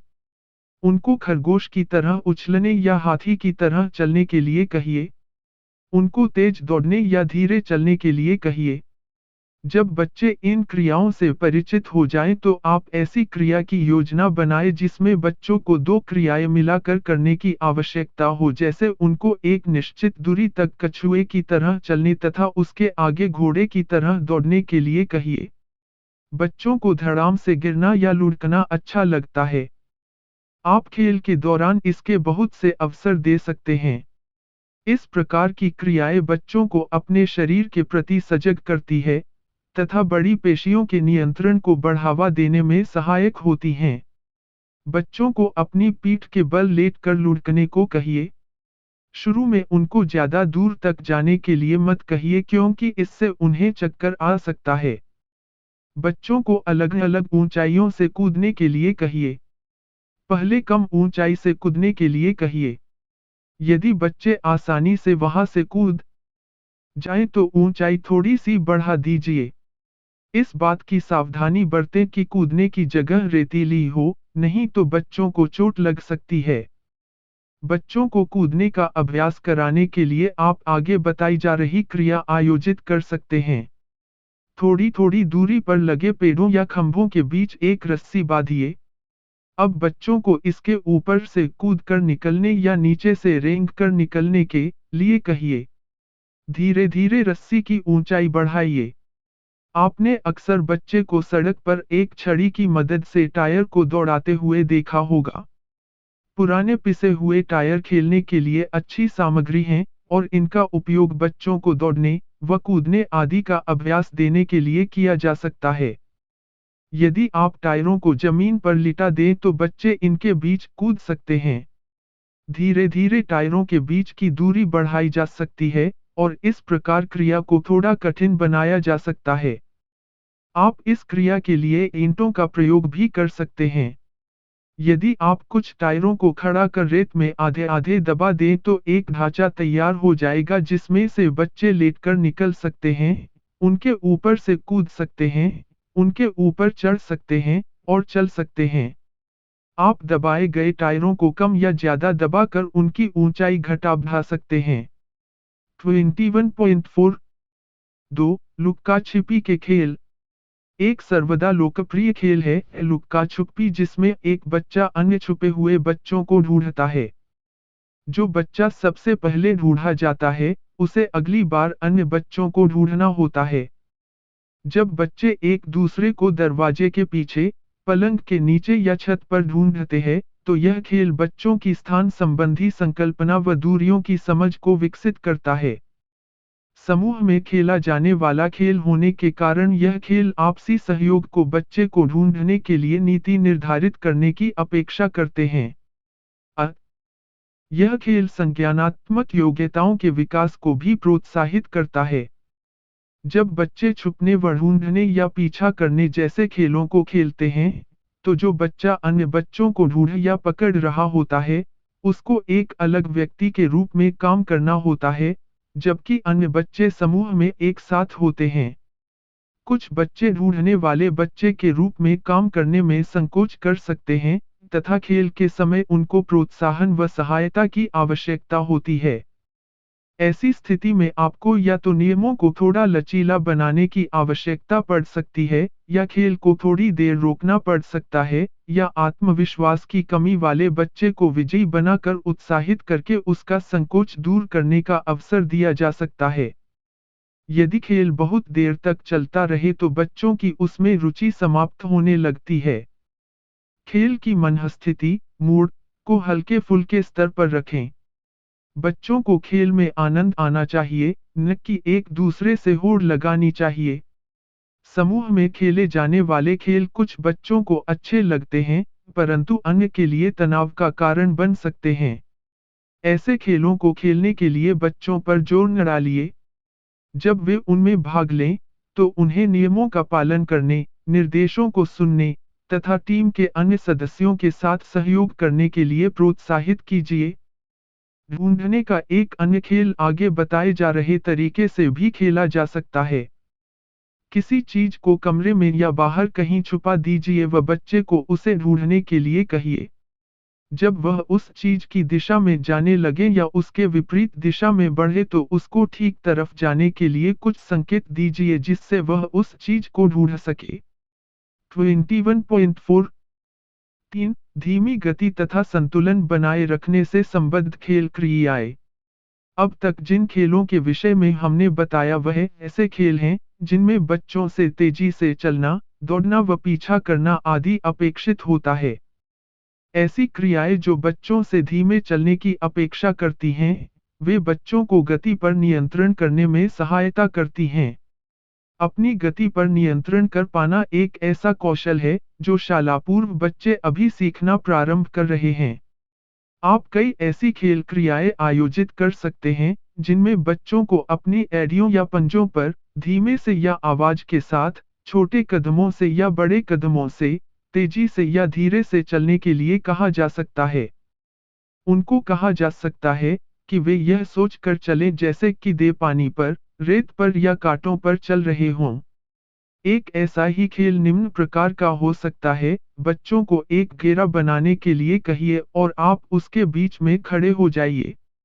अब बच्चों से कहिए कि वे आपके पास तक बिल्ली की तरह, हाथी की तरह, कोए की तरह, मोटर कार या हवाई जहाज की तरह चलकर आए। इस प्रकार की क्रियाएं बच्चों में उनकी क्रियात्मक समन्वय तथा नियंत्रण विकसित करने में सहायता करेंगी। एक अन्य खेल क्रिया निम्न प्रकार से संचरित आयोजित की जा सकती है। प्रत्येक बच्चे को 30x20 सेमी आकार के मोटे प्लास्टिक के 2 टुकड़े दीजिए। प्लास्टिक के थैलों को काट आप प्लास्टिक प्राप्त कर सकती हैं। अब चलने के लिए बच्चों को एक टुकड़ा अपने सामने रखकर उस पर खड़े होने, फिर दूसरा टुकड़ा आगे रखकर उस पर खड़े होने, व उसके बाद फिर पहले टुकड़े को पीछे से उठाकर आगे रखकर उस पर खड़े होने के लिए कहिए। वे इस प्रकार क्रिया को दोहराते हुए तब तक आगे बढ़ते जाएंगे जब तक कि वे खेल समाप्ति की निर्धारित सीमा तक न पहुंच जाएं। आगे बताई जा रही खेल क्रिया 5 से 6 साल के बच्चों के लिए उपयुक्त है। उनको एक लाइन में खड़े होने के लिए कहिए और फिर उन्हें बिना रुके, जितना धीरे वे चल सकते हो उतना धीरे धीरे चलकर, समाप्ति की निर्धारित लाइन तक जाने के लिए कहिए। यह एक कठिन क्रिया है, क्योंकि अभी बच्चों की धीरे चलते समय अपना संतुलन बनाए रखने का अभ्यास नहीं होता। यह क्रिया इसमें उनकी मदद करती है। बच्चे संतुलन बनाए रखने में बड़ा गर्व महसूस करते हैं। शाला पूर्व बच्चों के लिए संतुलन बनाए रखने के अभ्यास का अवसर देने वाली खेल क्रियाएं बहुत लोकप्रिय होंगी। जमीन पर एक सीधी खींची गई लाइन पर, बिछाई गई रस्सी पर, जमीन पर चित्रित किए गए डिजाइन पर, कालीन के किनारों पर, ईंटों की लाइन पर, पत्थरों पर टिके हुए लकड़ी के फट्टे पर, या शीशों आदि पर चलना कुछ ऐसी चुनौतियां हैं, जिन्हें शालापूर्व बच्चे बहुत पसंद करते हैं। 21.4 4 चढ़ने, फिसलने तथा झूलने से संबंधित खेल क्रियाएं। चढ़ने, झूलने तथा फिसलने की क्रियाएं सभी छोटे बच्चों को रुचिकर लगती हैं। कभी शायद ही कोई 4 साल का बच्चा दरवाजे या रेलिंग के पास से बिना उस पर झूलते हुए निकले। सीढ़ियों के ऊपर तक चढ़ना हो तो आप पाएंगे कि शालापूर्व बच्चे सीढ़ियां छोड़ रेलिंग की दूसरी तरफ से ऊपर जाने नीचे उतरने की कोशिश करेंगे। यदि आसपास कोई छोटा सा पेड़ या लकड़ी का टुकड़ा पड़ा होगा तो शालापूर्व बच्चे उस पर अवश्य चढ़ेंगे, उनको रोकना आपके लिए मुश्किल होगा। इस प्रकार की क्रियाएं करने की इच्छा शालापूर्व बच्चों में अपने आप स्वाभाविक रूप से विकसित होती है, क्योंकि इस समय वे अपनी शारीरिक क्रियाओं पर नियंत्रण कर पाने तथा संतुलन बनाए रखने की योग्यता प्राप्त करने में लगे होते हैं और निरंतर अपनी नई उपलब्धियों, योग्यताओं की परीक्षा करना चाहते हैं। हम में से कई वयस्क बच्चों को ऐसी खतरनाक क्रियाएं जैसे कि दो सीढ़ियों एक साथ चढ़ने का प्रयास करना या किसी चिकनी सतह से नीचे फिसलना आदि करते देख डर जाते हैं। यद्यपि सावधानी आवश्यक है, परंतु फिर भी हमें ध्यान रखना चाहिए कि अधिकांश 4 से 6 साल के बच्चों में इस प्रकार की क्रियाएं करने की शक्ति, स्फूर्ति तथा पर्याप्त सावधानी बरतने की क्षमता और बुद्धिमत्ता विकसित हो जाती है। शायद कभी ही कोई बच्चा ऐसा काम करने की कोशिश करेगा जो कि उसकी क्षमता से बाहर हो। यदि आप बच्चों को खेल के मैदान में ध्यान से देखें तो आप पाएंगे कि कई ऐसे अवसर आते हैं जब बच्चे अपनी क्षमताओं के अनुरूप खेल क्रियाओं को करने या न करने का सही निर्णय लेते हैं। एक शालापूर्व केंद्र में चढ़ने, फिसलने व झूलने के अवसर अवश्य प्रदान किए जाने चाहिए। यदि आपके खेल के मैदान में पेड़ हैं जिन पर बच्चे चढ़ सकते हैं, तो इससे बढ़कर और कोई उपकरण नहीं है। आप लकड़ी के कुछ कुंदों व लट्टों को भी इस तरह से मैदान में रखवा सकते हैं कि वे बच्चों को चढ़ने उतरने, उन पर से कूदने के अवसर दें। प्राकृतिक सामग्री के अतिरिक्त आप बच्चों के खेल के लिए विभिन्न ऊंचाइयों की सीढ़ियां भी जमीन में गड़वा सकते हैं, जिन पर वे चढ़ उतर सके व उन पर से कूद सके। जंगल जिम अपनी संरचना तथा उपलब्ध स्थान द्वारा बहुत सी क्रियाओं के अवसर प्रदान करती है। बच्चों को जंगल जिम के सबसे ऊपर तक चढ़ने में, बिना पकड़े खड़े होने में, उसकी पूरी गोलाई में घूमने, उसकी किसी एक छड़ से लटक कर झूलने में बहुत आनंद आता है। जब एक बार वे जंगल जिम पर आसानी से चढ़ने उतरने लगते हैं, तो फिर वे उस पर और कठिन क्रियाएं करने का प्रयास करते हैं, जैसा कि अनूप ने किया। एक चुस्त 6 साल के बच्चे अनूप ने अपने पिता से जंगल जिम के बीच के डंडे से एक रस्सी बांधने के लिए कल। उसके पिता ने यह जानना चाहा कि वह ऐसे क्यों करवाना चाहता है, परंतु अनूप ने कुछ भी बताने से इनकार करते हुए सिर्फ इतना कहा कि रुक कर देखिए। उसके पिता ने उसके बार बार अनुरोध करने पर, जैसे वह चाहता था उसी तरह बीच के डंडे पर रस्सी बांध दी। अनूप रस्सी को पकड़कर उस पर लटक गया और जंगल जिम के एक डंडे पर अपना पैर सटाकर झूलने लगा। इस छोटी सी अवधि में सबका ध्यान अनूप की ओर केंद्रित हुआ और वह उनकी प्रशंसा का पात्र बना। जंगल जिम कल्पनाशील खेलों को भी प्रोत्साहित करती है। जंगल जिम में खेलते हुए बच्चों को छोटी बाल्टी, रस्सी, लकड़ी के तख्ते या छोटी सी सीढ़ी आदि उपलब्ध करा दीजिए। आप देखेंगे कि वे जंगल जिम पर खेलते हुए नाना प्रकार से इस सामग्री का उपयोग करेंगे। बच्चों के एक समूह ने निम्न प्रकार से इस सामग्री का प्रयोग किया। इस समूह ने यह कल्पना की कि मानो जंगल जिम एक वास्तव का जंगल है। अपने आप को रात में जानवरों से बचाने के लिए उन्होंने ऐसे प्रदर्शित किया जैसे उन्होंने बंगल के सबसे बड़े पेड़ पर छोटा सा घर बनाया है। इसके लिए जंगल जिम के सबसे ऊपर के हिस्से को चुना गया, जहां की एक छुपी हुई सीढ़ी से ही पहुंचा जा सकता था। इसका प्रबंध एक छोटी सी सीढ़ी को खींचकर जंगल जिम के साथ रख कर किया गया था, जो कि जानवरों को नहीं दिखाई दे सकती थी। फिर वे सभी छोटी बाल्टी में पत्तियों और पत्थर भरकर अपने घर तक ले जाने में व्यस्त रहे। जब उनसे पूछा गया कि वे क्या कर रहे हैं, तो उन्होंने बताया कि वे रात के लिए अपना भोजन एकत्रित कर रहे हैं। खेल के मैदान का एक सामान्य उपकरण झूला है। झूले का लय में आगे पीछे होना बच्चे को उल्लसित करने वाली क्रिया होती है, पर झूलने के लिए काफी संतुलन व नियंत्रण की आवश्यकता होती है, और जब बच्चे झूलों पर झूल रहे हों, तो शिक्षिका को विशेष रूप से सावधान रहना चाहिए। जहां एक और झूला बच्चों को गति और स्थान की संकल्पना तथा क्रियाशीलता का आभास कराता है, वहीं इन्हीं कारणों से यह उन बच्चों के लिए जिनका इनके संबंध में अनुमान ठीक न हो, एक खतरनाक खेल बन जाता है। बच्चे कई बार उसी समय झूले के पीछे आ जाते हैं जब वह हवा में आगे चल रहा होता है। वे यह अनुमान नहीं लगा पाते कि अभी झूला उतनी ही गति से पीछे भी आएगा और चोट लग सकती है। यदि आपके खेल के मैदान में एक मजबूत पेड़ हो तो आप एक रस्सी और टायर की सहायता से झूला बना सकते हैं। पेड़ की एक मजबूत सी शाखा पर, जो कि तने से थोड़ी दूर हो, रस्सी बांध दीजिए और रस्सी के दोनों सिरों से टायर बांध दीजिए। यदि टायर न हो तो टायर के अंदर की ट्यूब से भी काम चल सकता है और आपका झूला तैयार है। इस झूले पर बच्चे झूलने की सभी संभव क्रियाओं, तकनीकों तथा तरीकों की जांच परख सकते हैं।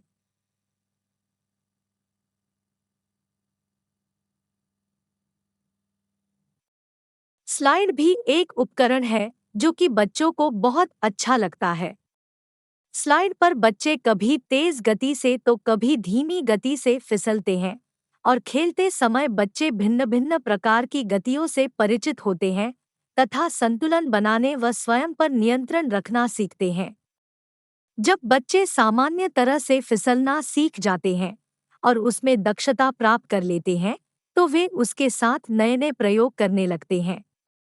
वे ऊपर जाने के नए नए तरीके आजमाते हैं, जिसमें सीढ़ियों को छोड़ स्लाइड की तरफ से ऊपर चढ़ना भी सम्मिलित है, सामान्य रूप से फिसलने की अपेक्षा स्लाइड पर बाधाएं लगाकर उन्हें पार करते हुए नीचे फिसलते हैं या फिर फिसलने के तरीके में परिवर्तन करते हैं, जैसे पेट के बल नीचे आना या पैरों से चलकर नीचे आना। हो सकता है वे स्लाइड के ठीक नीचे एक बॉल रख ले व नीचे फिसलने पर उसे पैर से मार यह देखे कि वह कितनी दूर तक जाती है। बच्चे स्लाइड से विभिन्न चीजों को नीचे लुढ़काने का भी प्रयोग करते हैं और इन विभिन्न वस्तुओं के नीचे लुढ़कने के तरीके को ध्यानपूर्वक देखते हैं। बच्चों की ये सभी क्रियाएं वैज्ञानिक प्रयोगों की शुरुआत है। साथ ही ये घर्षण, गतिशीलता, गति व दिशा आदि जैसी भौतिक संकल्पनाओं की प्रारंभिक संकल्पना निर्मित करती है।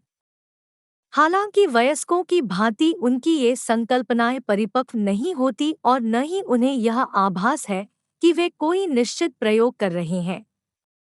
ऐसा वे आनंद प्राप्ति व मनोरंजन के लिए करते हैं और इस प्रकार की खेलपूर्ण, अपने आप स्वयं संचालित गई तथा रुचिपूर्ण क्रियाएं ही वह आधार है जिन पर आगे चलकर बच्चे संकल्पनाओं का निर्माण करते हैं।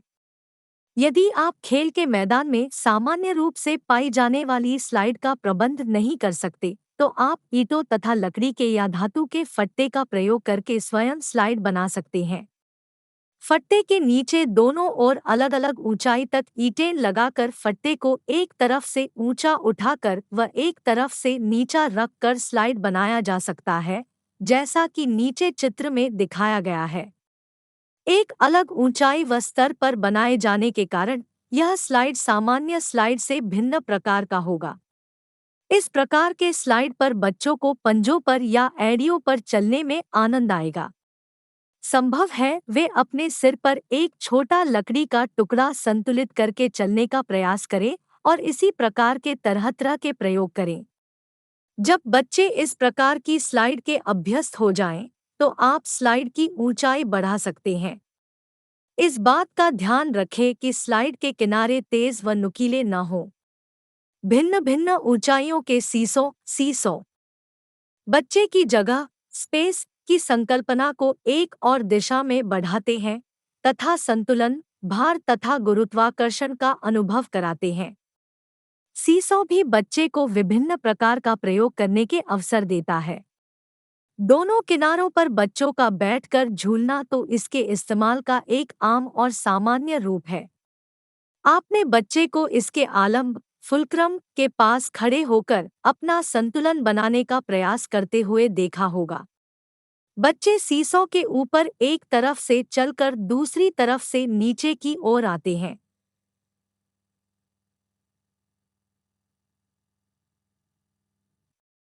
कई बार एक सिरे पर दो बच्चे बैठ जाते हैं और दूसरे सिरे पर बैठा एक बच्चा संतुलन बनाए रखने की कोशिश करता है। कभी कभी बच्चों के दो झुंड दोनों तरफ बैठ जाते हैं। बच्चे सीसा पर अन्य वस्तुओं का संतुलन करने का भी प्रयोग करते हैं। चित्र 14। विवरण के लिए स्क्रीन को देखें।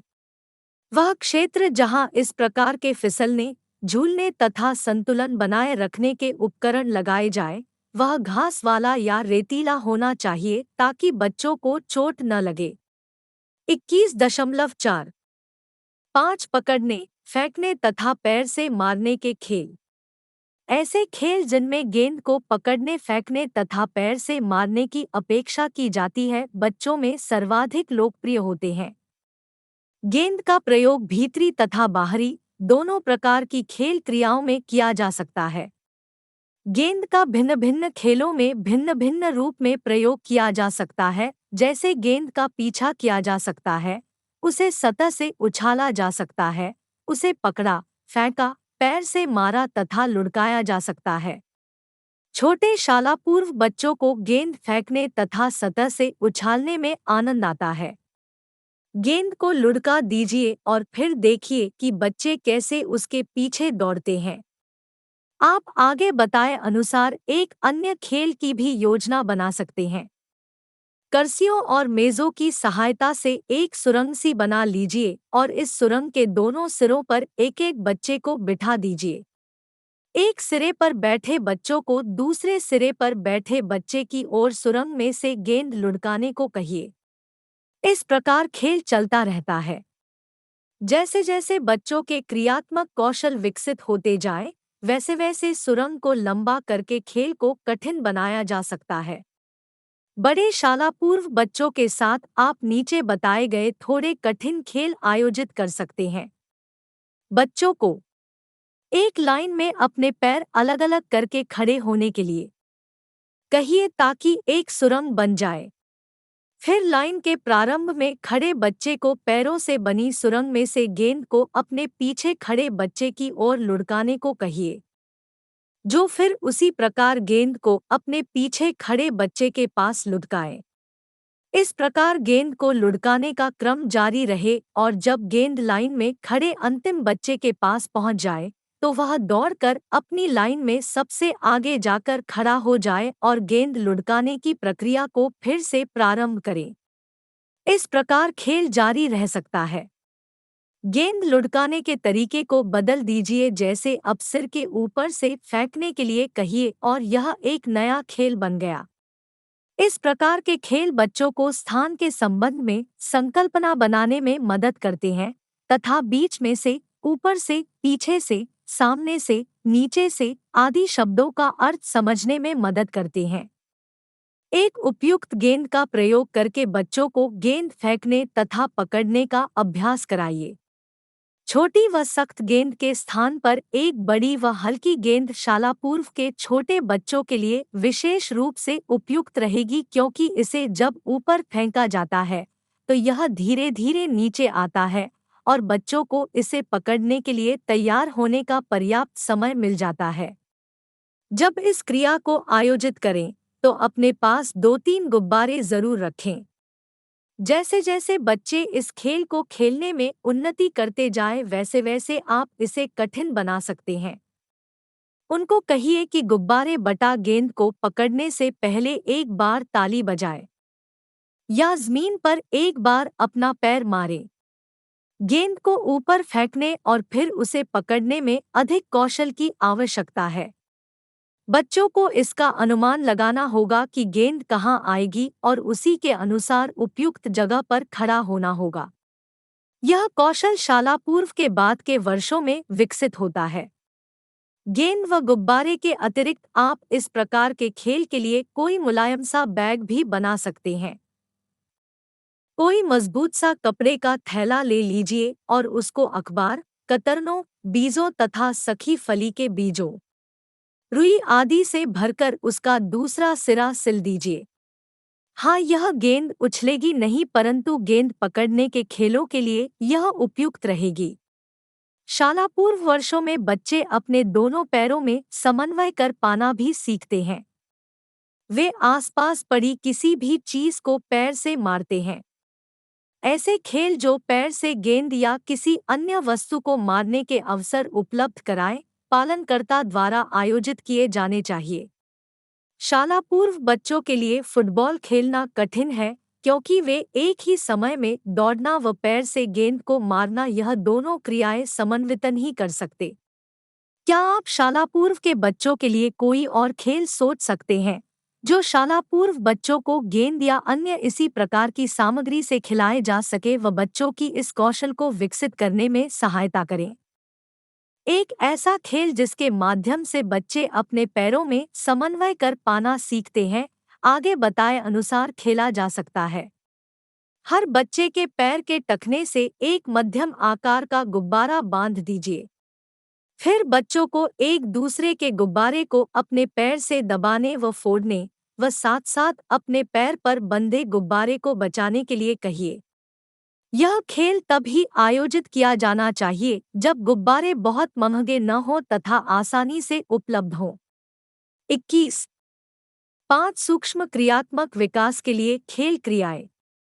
वे खेल व खेल क्रियाएं वो सूक्ष्म क्रियात्मक क्षमता के विकास में सहायक होती है।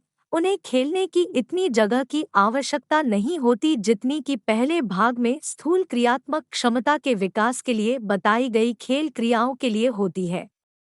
इस भाग में वर्णित बहुत सी खेल क्रियाएं कक्षा बटा घर के अंदर ही आयोजित की जा सकती हैं, क्योंकि इनके लिए बच्चों को इधर-उधर बहुत घूमना या चलना नहीं पड़ता है। इस भाग में वर्णित खेल व खेल क्रियाओं के अतिरिक्त खंड 5 व 6 की अन्य इकाइयों में वर्णित कुछ खेल क्रियाएं भी सूक्ष्म क्रियात्मक क्षमता के विकास को बढ़ावा देती है। उदाहरण के लिए इकाई 26 में वर्णित कई कला संबंधी क्रियाएं सूक्ष्म क्रियात्मक क्षमता के विकास को बढ़ावा देती है। आप जानते हैं कि सूक्ष्म क्रियात्मक क्षमता में छोटी पेशियों जैसे उंगली, कलाई तथा हाथ की पेशियों का प्रयोग अपेक्षित होता है। सूक्ष्म क्रियात्मक समन्वय लिखने, जते के फीते बांधने, दरवाजे के हैंडलों को घुमाने, बटन लगाने तथा कैंची का प्रयोग करने के लिए आवश्यक है। कलाई तथा उंगलियों की सक्षम पेशियों पर नियंत्रण होने के साथ साथ आंख व हाथ का तालमेल भी इस प्रकार के कामों को करने के लिए आवश्यक है। सूक्ष्म क्रियात्मक विकास को बढ़ावा देने के लिए आयोजित की जाने वाली खेल क्रियाओं के लिए किस प्रकार की सामग्री की आवश्यकता पड़ेगी? शीशियों के ढक्कन, कागज, कलम, चुड़िया, चम्मच, कंचे, मोती, रंग, गुटके, कंकड़, कम धार वाली कैंचियों इसके लिए कुछ उपयुक्त सामग्री है। आइए अब कुछ ऐसी खेल क्रियाओं व खेलों के संबंध में पढ़ते हैं जो कि बच्चों के सूक्ष्म क्रियात्मक कौशलों को परिष्कृत व बेहतर बनाने में सहायता देने के लिए आयोजित की जा सकती है।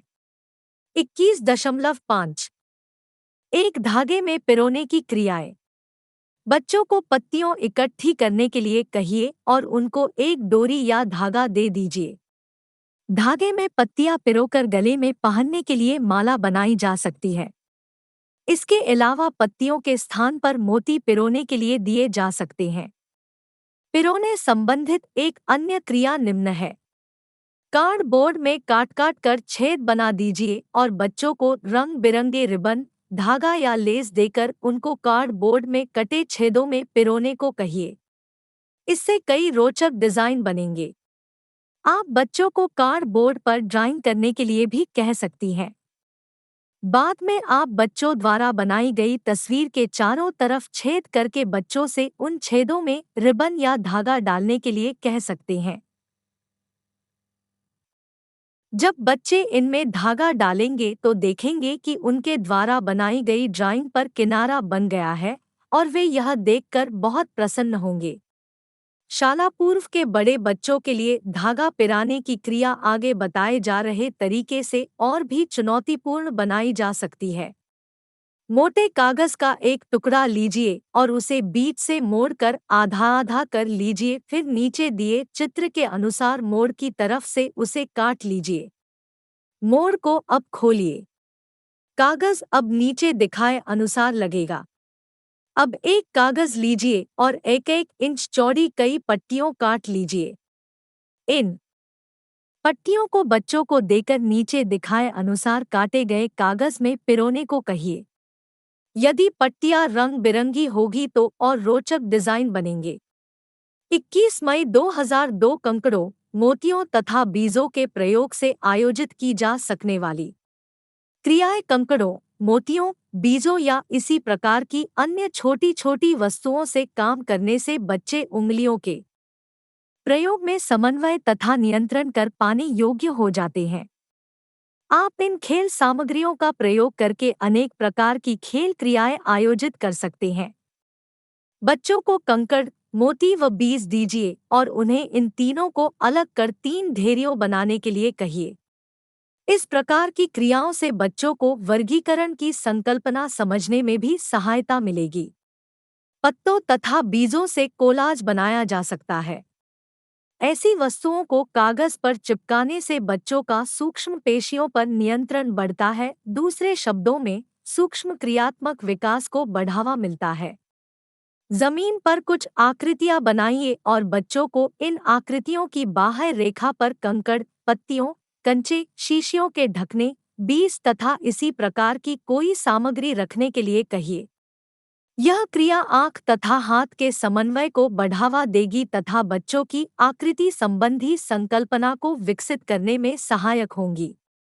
बाद में जब बड़े शाला पूर्व बच्चे गिनती सीखना प्रारंभ करें तो आप 1, 2, 3 अंक इत्यादि जमीन या कागज पर बनाकर बच्चों को उनकी बाह्य रेखा पर पत्थर रखने के लिए कह सकते हैं। इससे उन्हें अंक पहचानने में मदद मिलेगी। 21.5 टीम निर्माण संबंधी क्रियाएं। आपने कई बार देखा होगा कि बच्चे रसोई घर के बर्तनों, प्लास्टिक के मगों या शीशियों के ढक्कनों को एक के ऊपर एक रखकर एक इमारत सी बनाते हैं, उसे तोड़ते हैं और फिर बनाते हैं। इस तरह की निर्माण संबंधी क्रियाएं शाला पूर्व वर्षों में बहुत लोकप्रिय होती है। ऐसी क्रियाओं के लिए आप बच्चों को विभिन्न प्रकार की सामग्री उपलब्ध करा सकते हैं, जैसे लकड़ी या प्लास्टिक के बने गुटके, अलग अलग आकार के गत्ते के डब्बे जो कि एक के अंदर एक रखे जा सकें, खाली माचिस की डिब्बियों, सिगरेट के पैकेट, साबुन तथा टूथपेस्ट के खाली डब्बे तथा इसी प्रकार की अन्य सामग्री जो कि घरों में ऐसे ही बेकार पड़ी है। निर्माण क्रियाएं सूक्ष्म क्रियात्मक सामंजस्य को बढ़ावा देने के साथ साथ तथा कलाई, उंगलियों और हाथ की सूक्ष्म पेशियों को सुदृढ़ बनाने के साथ साथ बच्चों की कल्पना शक्ति को भी विकसित करती है। गुटके की एक लंबी पंक्ति एक क्षण पहाड़ों के बीच से जाती हुई रेलगाड़ी बन जाती है, तो दूसरे क्षण वह जंगल में रास्ता ढूंढता हुआ सांप बन जाता है। गुटके और अन्य ऐसी सामग्री से बच्चे कुछ बड़ा सा ढांचा बना लेते हैं, जिसे वे पानी का जहाज कहते हैं, और कुछ देर में उसे तोड़कर बड़ा सा किला बना लिया जाता है। ऐसी सामग्री का जिससे बच्चे कुछ बना सकें, एक शाला पूर्व केंद्र में होना अत्यावश्यक है, क्योंकि यही बच्चों को अपने विचार व्यक्त करने तथा उन्हें मूर्त रूप देने का अमूल्य अनुभव तथा अवसर उपलब्ध कराती है। निर्माण संबंधी क्रियाओं में सामान्यतः बच्चे बहुत उत्साह से भाग लेते हैं और इसी कारण ये ऊर्जस्वी व शोरगुल वाली क्रियाएं होती है।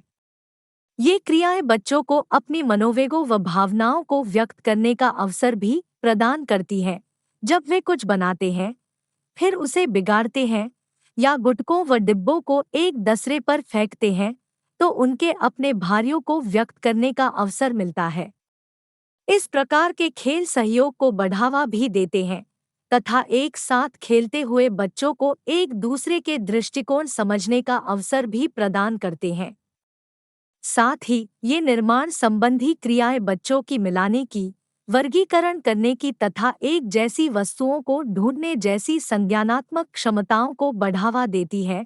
जब वे इसके जैसा एक और गुटका अन्य गुटकों के ऊपर रखने के लिए चुनते हैं, मिलाने की क्षमता या लाल रंग के गुटकों को बस बनाने के लिए तथा नीले वालों को पानी का जहाज बनाने के लिए छांटना, रंग के आधार पर वर्गीकरण करने की क्षमता या गुटकों को एक दूसरे के साथ सटा कर रखना, आकार समझने की क्षमता। उपरोक्त चर्चा में हमने निर्माण संबंधी क्रियाओं में प्रयोग की जा सकने वाली सामग्री के संबंध में भी चर्चा की है। इनके अतिरिक्त बाजार में खरीदने की बजाय आप अपने आप भी गुटके बना सकते हैं। आप पुराने कार्यों और कैलेंडरों से गुटके बना सकते हैं। नीचे ड्राइंग में बताए अनुसार कार्ड बटा कागज को काटिए। फिर ड्राइंग में बिंदुओं द्वारा दर्शाई गई लाइन पर से कागज को मोड़ दीजिए तथा अंतिम सिरों को आपस में गोंद लगाकर जोड़ दीजिए। जबकि कुछ बड़े शाला पूर्व बच्चे मिलकर काम करते हुए निर्माण क्रियाओं में भाग ले सकते हैं, अधिकांश शाला पूर्व उम्र के बच्चे गुटकों तथा अन्य सामग्रियों से स्वतंत्र रूप में खेलना पसंद करते हैं। इसलिए जब आप बच्चों के लिए इस प्रकार की क्रियाएं आयोजित करें, तो ध्यान रखें कि आपके पास पर्याप्त खेल सामग्री उपलब्ध है। 21.5 4 पानी व रेत के साथ खेलना। बच्चे रेत व पानी के साथ खेलना अत्यधिक पसंद करते हैं, परंतु अधिकांश वयस्क बच्चों को इस प्रकार खेलने की अनुमति नहीं देते। अधिकांश वयस्क बच्चों को साफ रखने पर जोर देते हैं, भले ही इस सफाई के बदले में उनकी अन्वेषण और खोज करने की इच्छा दब क्यों न जाए। यह एक गलत धारणा है। पानी, रेत तथा मिट्टी के साथ खेल सीखने के असंख्य अवसर उपलब्ध कराते हैं। हाँ, आपको थोड़ी अधिक सावधानी अवश्य बरतनी होगी कि बच्चे कहीं एक दूसरे के ऊपर पानी या मिट्टी न फेंकने लगे। ताकि बच्चों के कपड़े गंदे न हो, आप उनको एप्रेन पहना सकते हैं।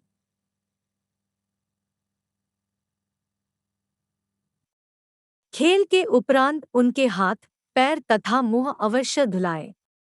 कहने का तात्पर्य यह है कि बच्चों को पानी और रेत से खेलने के बाद भी साफ रखा जा सकता है। पानी के खेलों के लिए आप खेल के मैदान में एक छोटा सा पानी भरा स्थायी तालाब बनवा सकते हैं।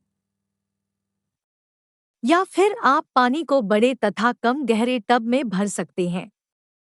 बच्चों को बीकर और अलग-अलग आकार और नाप की नलियां, प्लास्टिक के खिलौने तथा अन्य चीजें दीजिए। जब बच्चे एक से दूसरे बर्तन में पानी डालते हैं तो उनका सूक्ष्म क्रियात्मक नियंत्रण बढ़ता है। इस प्रकार की क्रियाएं बार बार करने से बच्चों को मात्रा का संरक्षण करने संबंधी संकल्पना विकसित होती है। ऐसी क्रियाओं से उनको आकृति, आकार तथा आयतन संबंधी अंदाज भी होने लगता है। पानी के खेलों से बच्चों की हल्के तथा भारी, दबने तथा तैरने जैसी संकल्पनाओं की समझ विकसित होने तथा पानी की विशेषताओं के संबंध में जानकारी विकसित करने में सहायता मिलती है। आप इकाई 22 में पढ़ेंगे कि एक शिक्षिका ने शाला पूर्व बच्चों के साथ पानी संबंधी खेलों की योजना किस प्रकार बनाई और क्या-क्या क्रियाएं आयोजित करी। रेत से खेलने के अवसर उपलब्ध कराने के लिए आप खेल के मैदान में एक गड्ढा खुदवा कर उसे रेत से भरवा सकते हैं। यदि ऐसा संभव हो तो कमरे के एक भाग को रेत का कोना निश्चित किया जा सकता है। रेत से खेलते हैं जब बच्चे रोटी लड़ तथा घर इत्यादि बनाते हैं तो उनके सूक्ष्म क्रियात्मक सामंजस्य को बढ़ावा मिलता है। इसके अतिरिक्त रेत से खेल बच्चों की कल्पना शक्ति विकसित करने का एक अच्छा व प्रभावी माध्यम है। यह बच्चों को वे भूमिकाएं तथा भावनाएं व्यक्त करने के लिए प्रोत्साहित करता है जो वे आमतौर पर व्यक्त करने में संकोच करेंगे। शाला पूर्व बच्चों के साथ काम करते हुए आपको उन्हें रेत से खेलता देखने के कई अवसर मिलेंगे और आप देखेंगे कि वे कैसे खेल ही खेल में दैत्यों, राक्षसों तथा राजाओं की कहानियां गढ़ते हैं। रेत में खेलने के लिए बच्चों को अलग-अलग आकार के डब्बे तथा रेक्स उपलब्ध कराइए। रेत को खोदने तथा उसे डब्बों में भरने जैसे प्रारंभिक अनुभव बाद में नाप तथा आकार जैसी संकल्पनाओं को सीखने की नींव है। कुछ बच्चे बड़ों द्वारा लगाए गए प्रतिबंधों के कारण रेत व पानी से खेलने में हिचकिचाते हैं। उन्हें यह डर लगा रहता है कि वे गीले अथवा गंदे हो जाएंगे और फिर माता-पिता उन्हें डांटेंगे। इस कारण बच्चे एक अनोखे संवेदनात्मक अनुभव से वंचित रह जाते हैं। ऐसे बच्चों को रेत तथा पानी के साथ खेलने के लिए प्रोत्साहित कीजिए तथा उनके माता-पिता से भी बातचीत कर उन्हें इस प्रकार के खेल के लाभ समझाइए, जिससे कि वे बच्चों के गीले या गंदे हो जाने की स्थिति में स्वयं अनावश्यक रूप से तनाव में न आएं। 21 मई 2005 कलात्मक क्रियाएं। ड्राइंग, पेंटिंग तथा प्रिंटिंग के लिए क्रेयॉन, पेंसिलों तथा बुशों का प्रयोग, मिट्टी से चीजें बनाना, कागज फाड़ना, कागज मोड़ना, काटना तथा चिपकाना आदि सभी सूक्ष्म क्रियात्मक विकास को बढ़ावा देते हैं। ऐसी तथा इनके जैसी कई और कला क्रियाओं के संबंध में हम 26वीं इकाई में विस्तार से चर्चा करेंगे। 21.6 सीखने के अनुभवों की परस्पर संबद्धता। भाग 21.4 तथा 21.5 में हमने कुछ खेलों तथा खेल क्रियाओं का वर्णन किया है जो आप शारीरिक तथा स्थूल एवं सूक्ष्म क्रियात्मक विकास को बढ़ावा देने के लिए आयोजित कर सकते हैं। इसके अलावा आप अपने आसपास की उपलब्ध सामग्री का प्रयोग कर कई और क्रियाओं को भी आयोजित कर सकते हैं। यहाँ हम एक महत्वपूर्ण बात को पुनः कहना चाहेंगे। हम यह पहले भी कह चुके हैं कि हम किसी भी खेल क्रिया को इस आधार पर वर्गीकृत करेंगे कि वह मुख्यतः विकास के किस क्षेत्र को बढ़ावा देती है। इसलिए इस इकाई में वर्णित क्रियाएं वह है जो कि मुख्यतः शारीरिक खेल तथा क्रियात्मक विकास को बढ़ावा देती है। फिर भी इनमें से बहुत सी क्रियाएं अन्य क्षेत्रों में भी विकास को बढ़ावा देती है। कई क्रियाओं का वर्णन करते समय हमने यह स्पष्ट किया है कि शारीरिक और क्रियात्मक विकास के अलावा वे विकास के अन्य कौन से क्षेत्रों की बढ़ावा देती है। उदाहरणतः पानी तथा रेत से खेल बच्चों को आकार तथा आकृति के संबंध में भी धारणा विकसित करने में सहायक होते हैं, संरक्षण की संकल्पना को सुदृढ़ बनाते हैं तथा काल्पनिक खेलों को प्रोत्साहित करते हैं। जब बच्चे पत्थर, मोती, पत्तियों या बीजों से खेलते हैं तो वे विभिन्न प्रकार के बुनावट, टेक्सचर जैसे सख्त, मुलायम, खुरदुरा, चिकना आकृतियों, रंगों तथा आकारों के संबंध में सीखते हैं तथा इनसे उनकी मिलाने, वर्गीकृत करने तथा क्रमबद्ध करने की क्षमता सुदृढ़ होती है। रंग भरना, पेंटिंग करना तथा विभिन्न प्रकार की सतहों पर दौड़ना विभिन्न प्रकार के स्पर्शों की अनुभूति कराता है। ऐसी खेल क्रियाएं जिनमें दौड़ना, कूदना, चढ़ना, फिसलना व झूलना सम्मिलित होता है, बच्चों में स्थान संबंधी संकल्पना विकसित करने में सहायक होती है, जैसे जब बच्चे टावर के बीच से निकलकर जाते हैं या रस्सी के नीचे से सरक कर निकलते हैं या किसी बाधा के ऊपर से कूद कर जाते हैं। रेत तथा गुटकों के साथ खेल बच्चों की कल्पना शक्ति व सृजनात्मकता को प्रोत्साहित व पोषित करते हैं। टीम बनाकर खेले जाने वाले खेलों के माध्यम से बच्चे सहयोग तथा दूसरों के बारे में भी सोचने की शिक्षा प्राप्त करते हैं। इस प्रकार इस इकाई में वर्णित खेल क्रियाओं के माध्यम से शारीरिक तथा क्रियात्मक विकास के साथ साथ संज्ञानात्मक, भाषाई तथा सामाजिक विकास को भी बढ़ावा मिलता है। जो बात हम समझाना चाह रहे हैं वह यह है कि शिक्षात्मक अनुभव आपस में एक दूसरे से बुरे हुए विवापी। शिक्षक किसी विशेष संकल्पना, योग्यता या कौशल के विकास को प्रमुखता देने के लिए खेल क्रिया को उसी के अनुरूप आयोजित कर सकते हैं और उसी के अनुसार खेल सामर्थ्य को प्रयोग कर सकते हैं। उदाहरण के लिए पत्तियों का प्रयोग रंग अथवा आकृति की संकल्पना स्पष्ट करने के लिए अथवा सूक्ष्म क्रियात्मक सामंजस्य को बढ़ाने के लिए किया जा सकता है। यह आवश्यक नहीं कि किसी भी क्रिया की प्रमुख उपलब्धि वही हो जिसकी आपने योजना बनाई है। किसी भी क्रिया से बच्चे बहुत सी और भी चीजें सीखते हैं जिनके संबंध में शायद आपने योजना बनाते समय न तो सोचा हो और न ही अपेक्षा की है। 21.7 पाठ्यचर्या में शारीरिक गतिविधि तथा गतिशीलता संबंधी खेल क्रियाओं का स्थान। शाला पूर्व केंद्र के लिए पाठ्यचर्या किस प्रकार बनाई जाए, इस विषय पर विस्तार से इकाई 30 में विचार करेंगे। उस इकाई में हम खेल क्रियाओं के चयन, उनके सप्ताह तथा दिन में आयोजन के समय आदि से संबंधित सिद्धांतों आदि पर भी चर्चा करेंगे। तथापि हम यहाँ इस भाग में संक्षेप में इस संबंध में चर्चा करेंगे कि आप शारीरिक क्रिया तथा गतिशीलता के लिए खेल क्रियाओं को किस प्रकार पाठ्यचर्या में सम्मिलित कर सकते हैं। वैसे इस इकाई में वर्णित क्रियाओं को बाहरी तथा भीतरी स्वतंत्र या मुक्त खेल क्रियाओं के रूप में वर्गीकृत करना लाभदायक होगा। स्वतंत्र या मुक्त खेल का अर्थ यह है बच्चों को खेल क्रिया का चुनाव करने, उसके लिए सामग्री तथा अवधि निर्धारित करने की स्वतंत्रता हो। जब इस प्रकार की क्रियाएं आयोजित करें तो बच्चों को विभिन्न प्रकार की खेल सामग्री जैसे गुटके, मोती, तारे, रस्सियों, पानी, रेत, गेंद व टायर आदि उपलब्ध कराइए जिससे कि बच्चे उसमें से अपनी रुचि व इच्छानुसार चयन कर सकें। आप बाहरी तथा भीतरी मुक्त खेलों के लिए दिन के अलग अलग समय निर्धारित कर सकते हैं। अन्यथा आप बाहरी और भीतरी खेलों को एक ही समय पर आयोजित करें तथा बच्चों को उनकी रुचि के अनुसार 2 समूहों में बांट दें।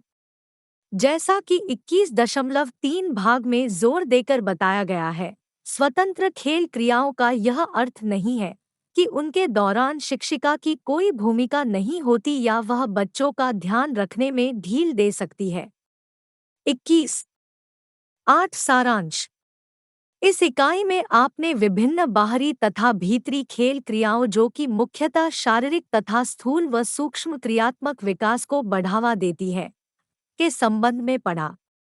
बहुत से वयस्क खेलों को समय की बर्बादी समझते हैं, परंतु यह गलत धारणा है। ध्यान से देखने पर यह स्पष्ट हो जाता है कि शारीरिक गतिविधि तथा गतिशीलता संबंधी क्रियाएं सभी क्षेत्रों में विकास को बढ़ावा देती हैं तथा चहुमुखी व्यक्तित्व के विकास में सहायक होती है। ऐसे खेलों के माध्यम से बच्चों का आत्मविश्वास तथा आत्मसम्मान विकसित होता है, उन्हें बहुत से सामाजिक मूल्यों की जानकारी प्राप्त होती है, उनकी संज्ञानात्मक क्षमताओं का विकास होता है, उनकी कल्पना शक्ति का विकास होता है तथा उन्हें अपने मनोवेगों को प्रकट करने का अवसर मिलता है। कुछ शिक्षकों का यह मानना है कि जिस समय बच्चे बाहरी व भीतरी मुक्त खेलों में लगे होते हैं, उस समय शिक्षक थोड़ा आराम कर सकते हैं, परंतु यह भी एक गलत धारणा है। इन खेलों के दौरान शिक्षक को दुर्घटनाएं न होने देने के लिए हर समय सावधान रहना होगा, बच्चों की खेल क्रियाओं का पर्यवेक्षण करना होगा, उनके अनुभवों को दिशा देनी होगी, बच्चों द्वारा की गई खोजों को समझने में उनकी सहायता करनी होगी तथा कुछ खेल क्रियाओं को आयोजित करने तथा खेलने में भी बच्चों की सहायता करनी होगी। खेल के समय बच्चों के क्रियाकलापों प्रतिक्रियाओं को देखने से शिक्षिका को उन्हें बेहतर रूप से समझने में भी सहायता मिलेगी। बच्चों के स्थूल क्रियात्मक क्षमताओं के विकास के लिए आप दौड़ने, पकड़ने, पीछा करने, छिपने, ढूंढने, चढ़ने, झूलने, फिसलने, सरक कर चलने, कूदने, फेंकने, पैर से मारने तथा संतुलन बनाने संबंधी खेलों का आयोजन कर सकते हैं। सूक्ष्म क्रियात्मक क्षमताओं के विकास को बढ़ावा देने वाली खेल क्रियाओं में पिरोने की क्रियाएं, गुटकों के खेल, कंकड़ों, बीजों तथा मोतियों के प्रयोग से की जाने वाली क्रियाएं, पानी के खेल तथा रेत के खेल आदि सम्मिलित है। इस इकाई में वर्णित खेल क्रियाएं केवल उदाहरण मात्र हैं। आपके लिए यह बहुत उपयोगी होगा कि आप अपने क्षेत्र में सामान्यतः बच्चों द्वारा खेले जाने वाले खेलों की एक सूची बना लें। इस इकाई में वर्णित खेल क्रियाएं मुख्यतः शारीरिक एवं क्रियात्मक विकास को बढ़ावा देती हैं, परंतु उसके साथ ही वे बच्चों को संकल्पनाएं विकसित करने एवं अन्य क्षेत्रों में उनके विकास में भी सहायक होती है। धन्यवाद, मिलते हैं अगले वीडियो।